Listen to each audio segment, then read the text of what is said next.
Halo semuanya, selamat malam.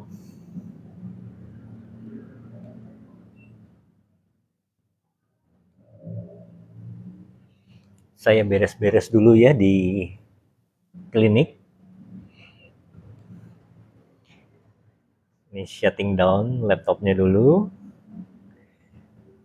Suara saya kedengeran nggak nih?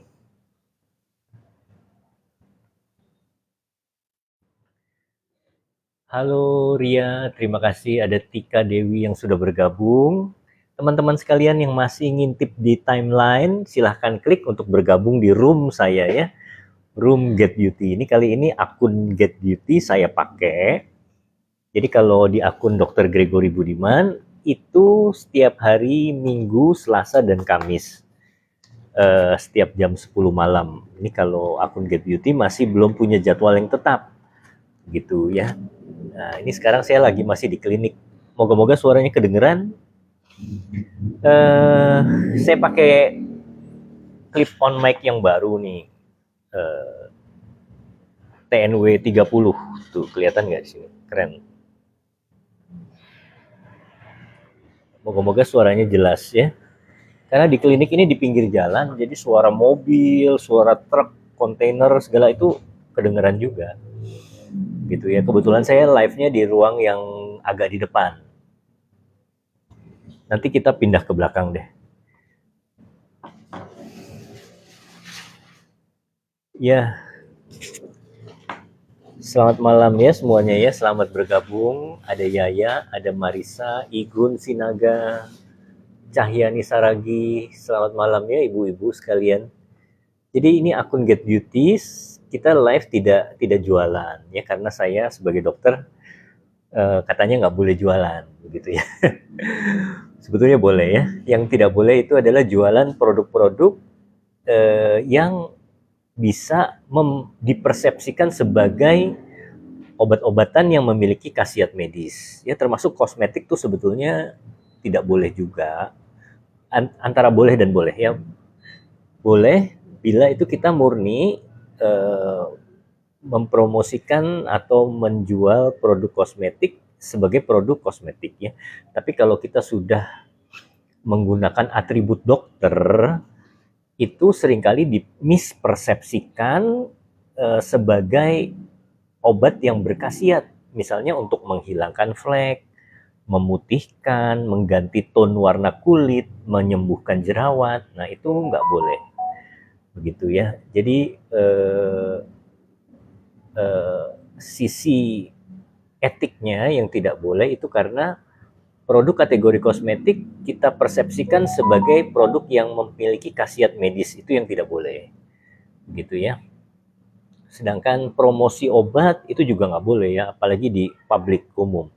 Di dalam seminar-seminar tertutup pun itu tidak boleh secara langsung dokter mempromosikan obat, merek obat ya.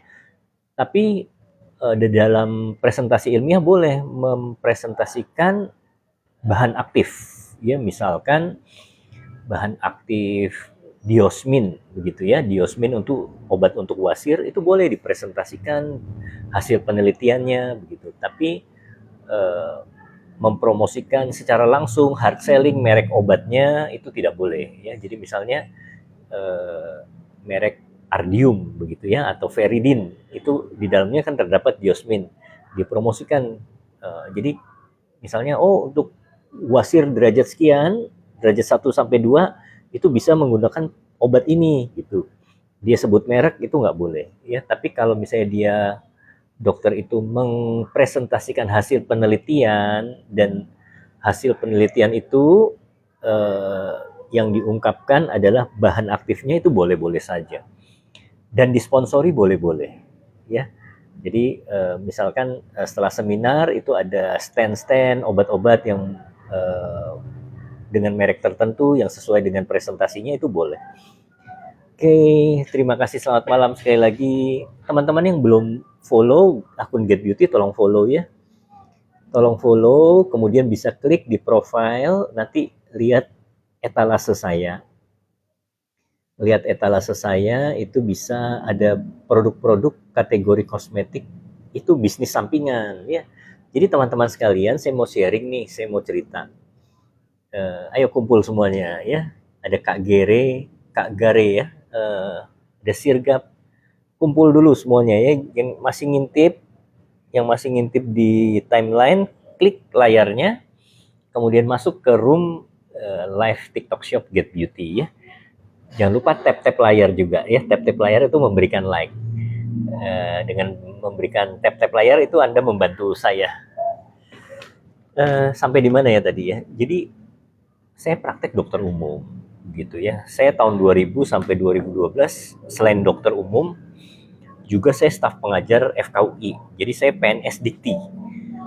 Ya, oke, yuk. Ya Leni, saya PNS Dikti ya.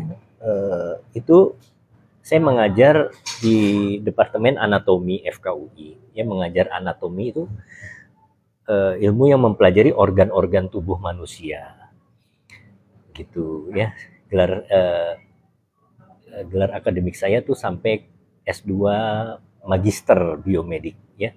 Sempat mau ngambil S3 juga, tapi karena tahun 2012 saya udah keburu resign duluan, jadi dibatalkan ya. Waktu itu saya sudah merancang proposal penelitiannya, sudah ada promotor dan promotornya juga begitu. Nah, apa lagi ya?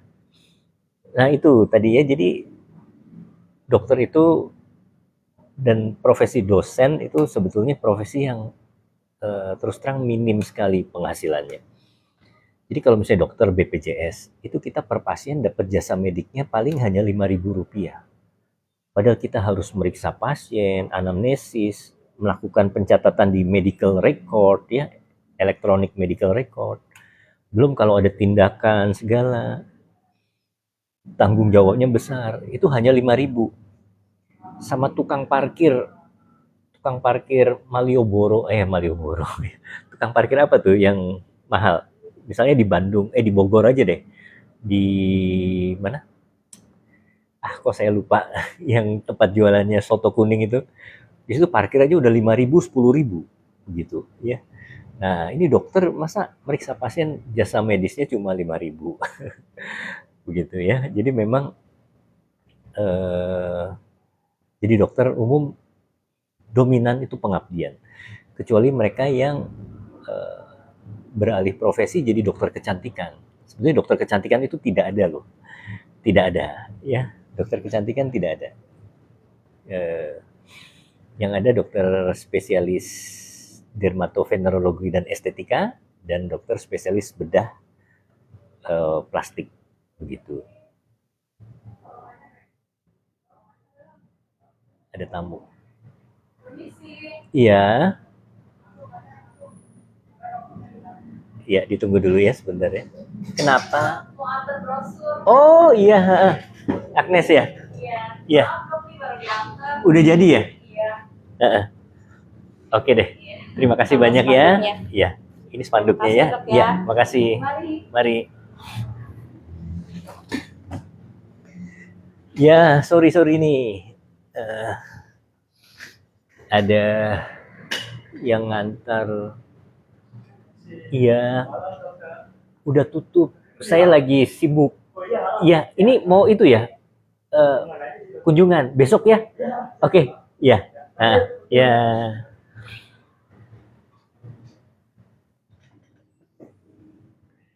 Jadi kita sudah tutup ini. Ada yang antar barang, brosur, ada yang mau detailing produk, metrep ya, medical representative. Besok aja lah. Oke, teman-teman sekalian ya. Jadi begitu, profesi dokter itu adalah profesi yang penuh dengan sebenarnya pengorbanan justru. Jadi tahun 2000 saya masuk FKUI, almarhum Profesor Sri Subekti itu ngasih tahu ke saya.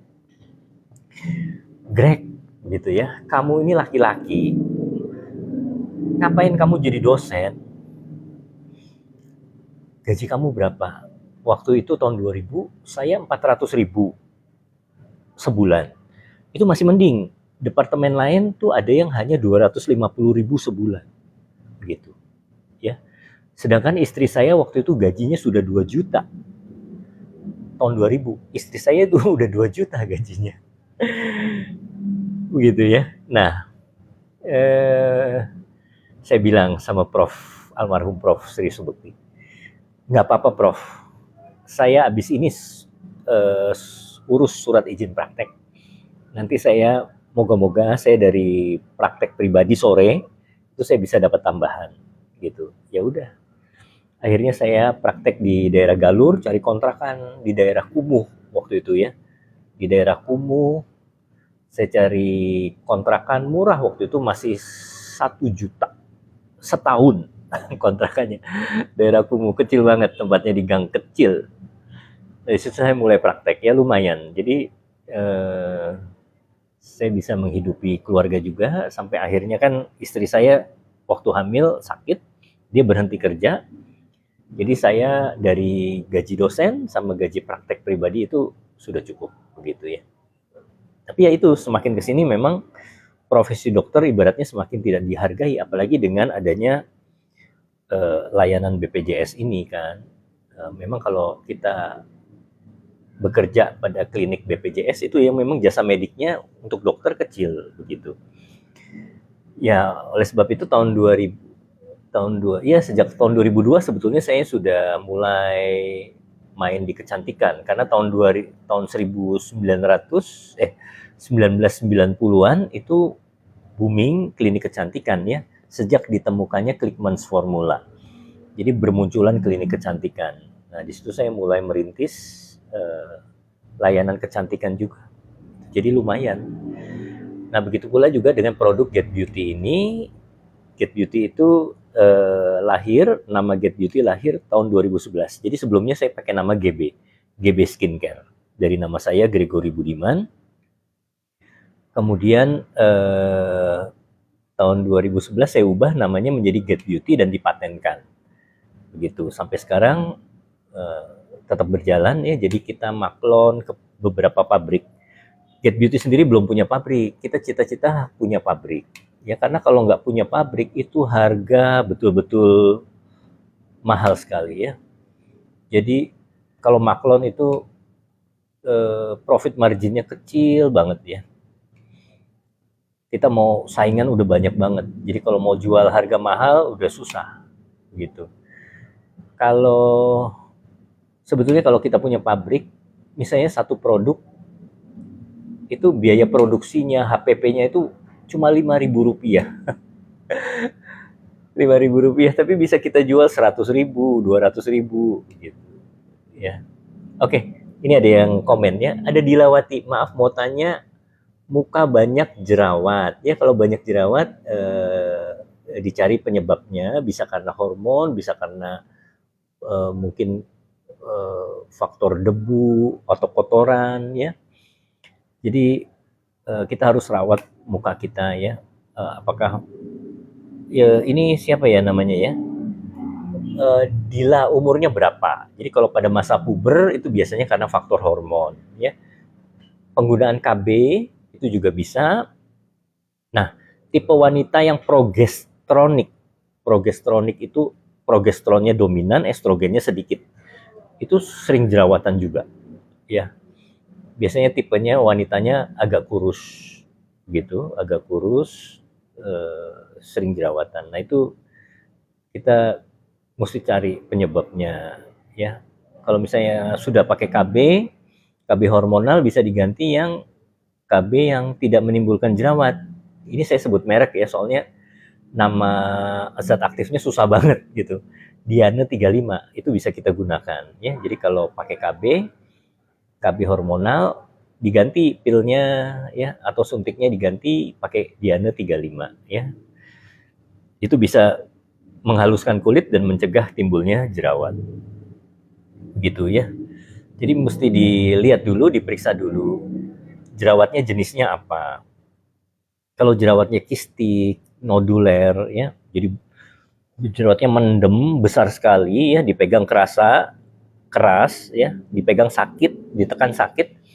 Itu jerawat noduler. Kita bisa suntik ya, kalau berobat ke dokter nanti disuntik dengan triamcinolone ya, sehari langsung kempes gitu ya. Terus nanti dilihat juga apakah perlu obat-obatan yang diminum seperti antibiotika. Pengobatan jerawat yang kronis itu memerlukan pengobatan antibiotika jangka panjang, gitu ya, bisa 2 bulan lebih. Oke, ada Sugiyah, sering sakit kepala bagian belakang, gimana itu ya? Nah, kalau sakit kepala, kita harus tahu penyebabnya, sakitnya itu kapan, misalnya setiap bangun tidur kah, atau setiap malam kah, atau setiap habis dari panas-panasan. Jadi penyebabnya kita harus tahu ya, misalkan perubahan cuaca bisa menyebabkan migrain juga. Jadi dari hawa panas, udara panas ke ruangan ber-AC itu bisa menyebabkan migrain juga, atau sebaliknya. Terus kemudian tensi, kita harus periksa tensi ya. Kemudian kolesterol apakah bermasalah, itu juga kita harus periksa, begitu ya. Bahkan dari penglihatan pun itu bisa ya, mata kita minus itu bisa menyebabkan sakit kepala. Biasanya memang agak di belakang itu kalau gangguan mata ya, tapi nggak selalu gitu ya. Sinusitis itu juga bisa menyebabkan sakit kepala ya, kalau ada sering pilek-pileknya kemungkinan sinusitis gitu ya. Sugiyah, saya plus 1,75. Usia berapa Ibu ya? Ini plusnya plus kacamata baca atau dari kecil gitu. Dari kecil jarang sih ya. Saya rasa ini kacamata baca. Umur 48 ya, berarti memang kacamata baca ya. Presbiopia ya, bukan hipermetrop. Jadi harus dibedakan gangguan visus itu. Kalau yang dari kecil itu ada miop, itu sering kali terjadi ya. Yang sering ya, hipermetrop itu jarang. Nah, setelah usia 40 tahun, musculus ciliaris ya, otot yang mengendalikan lensa mata itu menjadi kaku, keras. Jadi dia tidak bisa melihat dekat ya. Kalau melihat dekat, lensa tuh harus cembung. Jadi sama otot ditarik supaya cembung, begitu ya. Nah, ototnya sudah rusak, sudah kaku, jadi nggak bisa membuat lensa menjadi cembung. Akibatnya kita nggak bisa baca. Kalau baca dekat itu burem ya, buram. Nah, harus pakai lensa positif. Itu yang namanya presbiop. Oke ya. Ditawati, maaf dokter, welek hitam, bukan jerawat. Welek hitam apa ya Bu? eh, saya nggak tahu welek hitam. Flek hitam mungkin ya. Ya, kalau flek hitam itu hormon ya. Melasma merupakan flek yang lumayan berat yang disebabkan pengaruh hormonal. Biasanya kalau udah usia di atas 40 tahun sudah mulai timbul flek-flek, dan itu dipicu oleh sinar UV atau sinar matahari. Jadi langkah awal supaya tidak timbul flek, kita harus hindari sinar matahari, begitu ya. Tapi memang kita butuh sinar matahari juga untuk pembentukan vitamin D, gitu ya. Jadi dilemanya seperti itu. Kalau keluar rumah pakai payung ya, jangan lupa pakai sunblock juga, begitu ya Bu ya.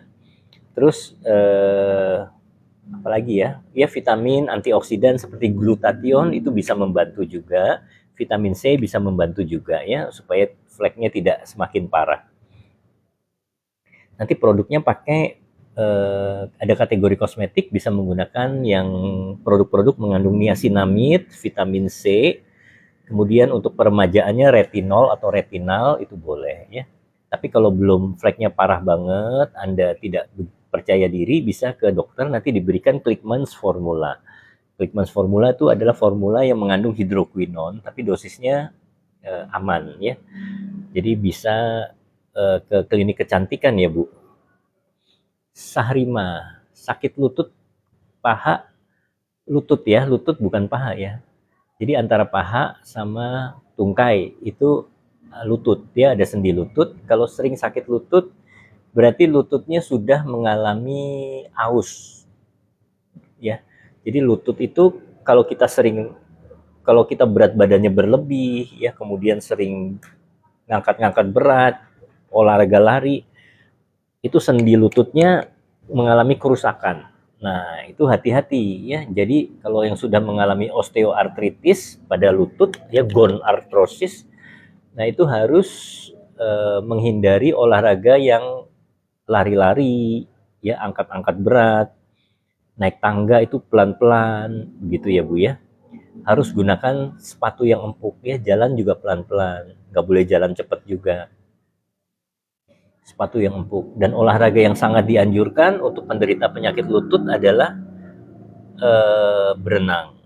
Ya, berenang itu yang paling aman. Ya, terima kasih. Wah, ada 43 yang sudah berada di room ini ya. Jadi teman-teman sekalian silahkan masuk ke room saya yang masih ngintip-ngintip, tinggal diklik ya.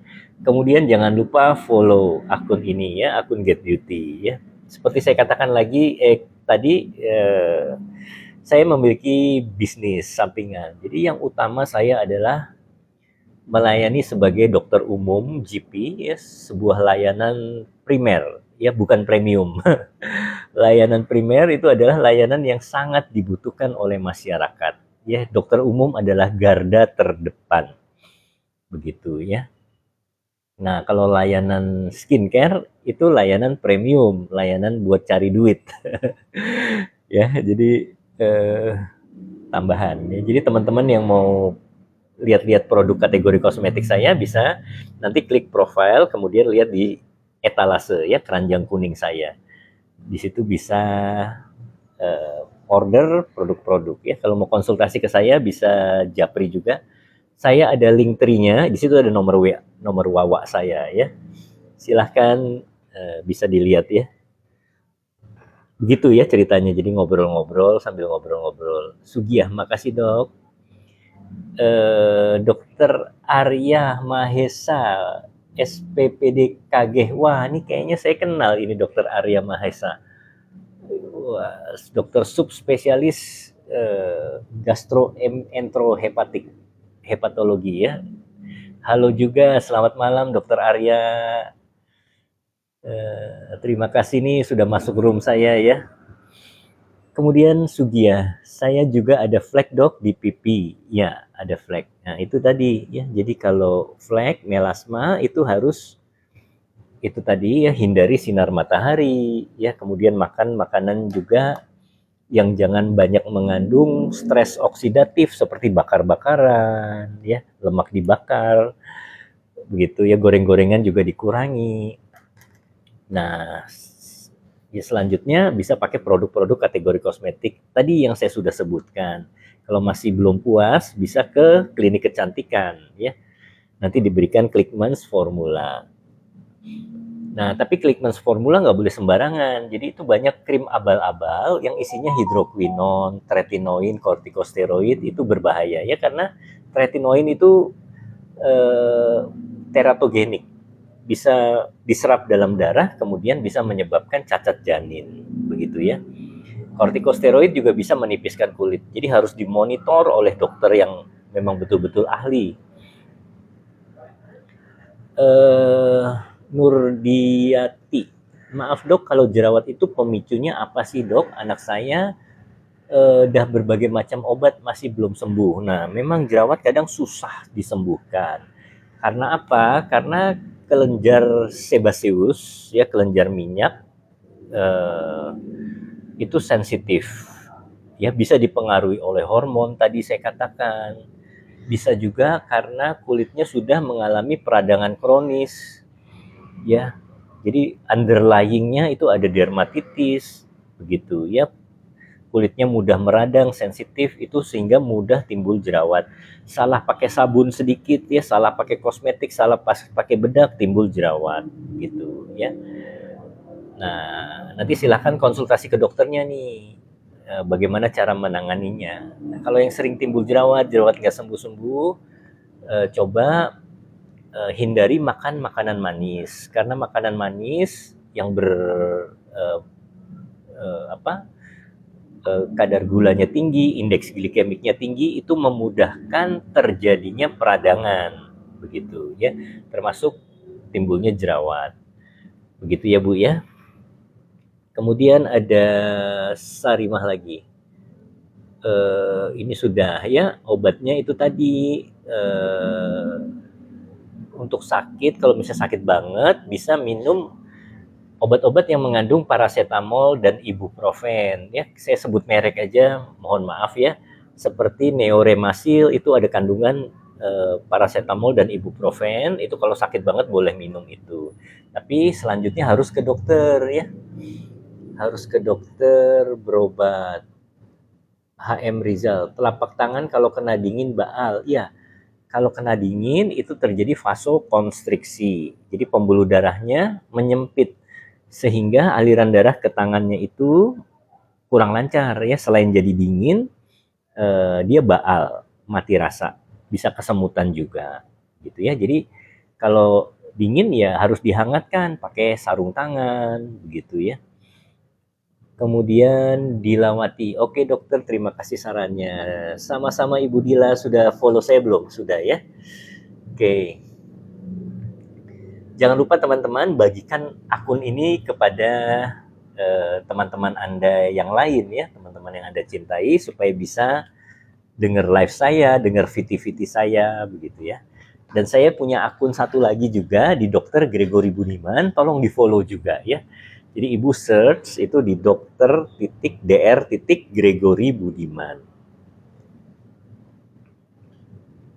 Aili, selamat malam juga ya.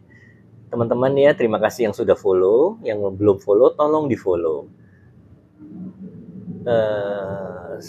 Sahrimah obatnya apa? Obat apa ya tadi saya lupa ini pertanyaannya. Sudah ya, saya rasa sudah dikasih tahu tadi. Murni, penyebab hipertensi apa ya dok? Nah ya, jadi hipertensi itu, waduh ini pelajarannya panjang banget. Ada hipertensi esensial atau primer, ada hipertensi sekunder begitu ya. Tapi pada intinya hipertensi itu biasanya terjadi karena kekakuan pembuluh darah, baik pembuluh darah perifer maupun jantung begitu ya. Nah, hipertensi itu selain itu banyak macamnya juga. Contohnya misalnya kalau kita anemia, kekurangan darah, kurang darah. Jadi isi darahnya itu kurang. Sel-sel darah merahnya tuh sedikit jumlahnya. Itu disebut anemia, kurang darah. Nah, apakah kalau kurang darah tensinya rendah? Tidak. Ya, jadi beda antara kurang darah dengan tensi rendah. Justru karena kurang darah, nanti lama-lama kalau terjadi sudah kronis, tensi pasti akan jadi naik. Jadi hipertensi, ya, yang disebut dengan AHD, anemia hipertensi, ya, anemia heart disease, ya, hipertensi karena anemia. Jadi karena tubuh membutuhkan banyak oksigen, ya, karena sel darah merahnya sedikit, maka jantungnya harus memompanya lebih cepat dan lebih kuat, tensinya naik gitu ya. Jadi seringkali justru kurang darah disertai dengan darah tinggi malah gitu ya. Nah itu penyebab darah tuh macam-macam Ibu ya. Jadi faktor usia, kekakuan pembuluh darah, aterosklerosis itu yang menjadi penyebab utama sebetulnya tensi tinggi. Tensi tinggi itu kebanyakan karena mekanisme kompensasi. Kemudian kalau makan banyak garam tensi naik nggak? Naik ya. Jadi garam, natrium itu menyebabkan tensi menjadi tinggi atau naik. Begitu ya. Jadi tensi yang tinggi itu berbahaya, harus dikontrol. Tensi yang kita usahakan itu 120 untuk sistol, yang bawahnya diastol 80 gitu ya. Kalau dulu masih boleh 140, tapi sekarang kita usahakan atasnya itu 100 sampai 120, bawahnya 60 sampai 80 begitu ya. Karena kalau tensinya tinggi, risiko stroke, pembentukan trombus itu tinggi sekali gitu ya. Begitu ya Bu, kira-kira ya. Kang Ojol, selamat malam. Ya, ciri-ciri rematik itu apa dok? Nah, rematik penyakit rheumatoid arthritis ya. Jadi rematik itu sebetulnya merupakan penyakit yang mirip seperti kayak alergi ya. Karena sistem imun yang berlebihan. Nah, rheumatoid arthritis itu ciri-cirinya pada sendi-sendi kecil seperti jari-jari ini sakit, mengalami peradangan, merah, kadang bengkak. Begitu. Ya itu rheumatoid arthritis. Ya kita harus hindari faktor pencetus, misalnya hawa dingin, ya. Kebanyakan sih hawa dingin ya. Mungkin ada faktor kalau ada alergi makanan ya bisa juga, tapi jarang ya. Kebanyakan hawa dingin ya, mungkin stres juga bisa memicu rheumatoid arthritis. Soalnya tangan kanan saya seperti kram, terus jari-jari saya tiap hari, Dok. Ya, kram tiap hari ya. Nah, kalau kaku, jari-jari kaku itu bisa yang namanya karena perkapuran ya, karena usia sudah mungkin di atas 40, kemudian otot-otot urat-urat jadi kaku sehingga terjadi trigger finger. Jadi kalau kita menekuk tangan ini jari, yang ini bisa balik nih, yang ini nggak bisa nih, harus dibantu. Itu trigger finger, itu karena perkapuran ya. Itu bukan kram. Nah, tapi kalau kram misalnya yang biasanya paling sering di betis gitu ya, di otot peroneus. Nah, itu kalau kita kecapean habis main bola, itu bisa kram. Nah, biasanya kram selain karena kecapean, karena kekurangan kalsium. Ya, jadi kalau sering kram otot-otot yang besar, otot yang dipakai buat olahraga, nah itu kita minum suplemen kalsium. Ya, kalsium, magnesium boleh untuk membantu supaya tidak kram. Tapi kalau di jari-jari biasanya karena perkapuran. Disentuh kayak kram, Dok, udah 7 hari belum hilang. Tapi itu disentuh kayak kram ya. Apakah itu tadi kan baal, mati rasa, dingin ya. Bisa juga biru, itu karena aliran darahnya kurang lancar dan gangguan di saraf tepinya. Jadi segera berobat ke dokter ya, Kang Ojol ya. Segera berobat ke dokter, nanti diberikan obat-obat yang buat ngelancarin aliran darah. Begitu. Karena bahaya kalau pada laki-laki perokok itu namanya Burger disease. Burger disease itu suatu penyakit pada pembuluh darah yang diakibatkan oleh karena keseringan merokok. Keseringan merokok itu banyak stres oksidatif atau radikal bebasnya sehingga merusak pembuluh darah. Kalau pembuluh darahnya rusak, aliran pembuluh darahnya tersumbat, aliran darah ke perifer, ke jari-jari itu menjadi berkurang.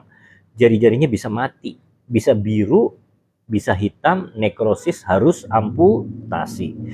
Nah, itu bahayanya di situ. Jadi sebaiknya segera berobat ke dokter ya, Kang Ojol ya. Kalau ke BPJS, klinik, ke puskesmas ya, diobatin nggak sembuh-sembuh, bilang minta dirujuk ke spesialis penyakit dalam, gitu ya. Oke, pas saya kerja di bangunan aja, Dok. Ya, itu. Kerja di bangunan memang kerja yang kasar itu menimbulkan percepatan dari proses aging, perkapuran ya, perkapuran pada otot. Selamat malam Pak Tedianto, selamat bergabung ya ini di channel akun Get Beauty saya sekarang ya. Oke, teman-teman sekalian, saya mengucapkan banyak terima kasih karena sudah ikut live di tempat saya ini. Mohon maaf, saya harus ada keperluan. Jadi ini selain jam 8 sudah tutup, saya ada keperluan ke ekspedisi dulu ya. Sebentar, ini ada yang komen lagi. Oke ya. Makasih Dok, sehat selalu. Sama-sama Kang Ojol, sehat selalu. Salam dari Tangerang. Iya. Ini siapa nih Kang Ojol nih? Pak Lebon bukan? Ya, terima kasih semuanya ya. Salam sehat buat kita semua. Jangan lupa mohon bantuannya buat lihat-lihat etalase. Kalau berminat boleh di CO ya. CO itu istilah check out. CO dan payment gitu. Terima kasih ya. Tuhan memberkati kita semua. Sehat selalu. Assalamualaikum.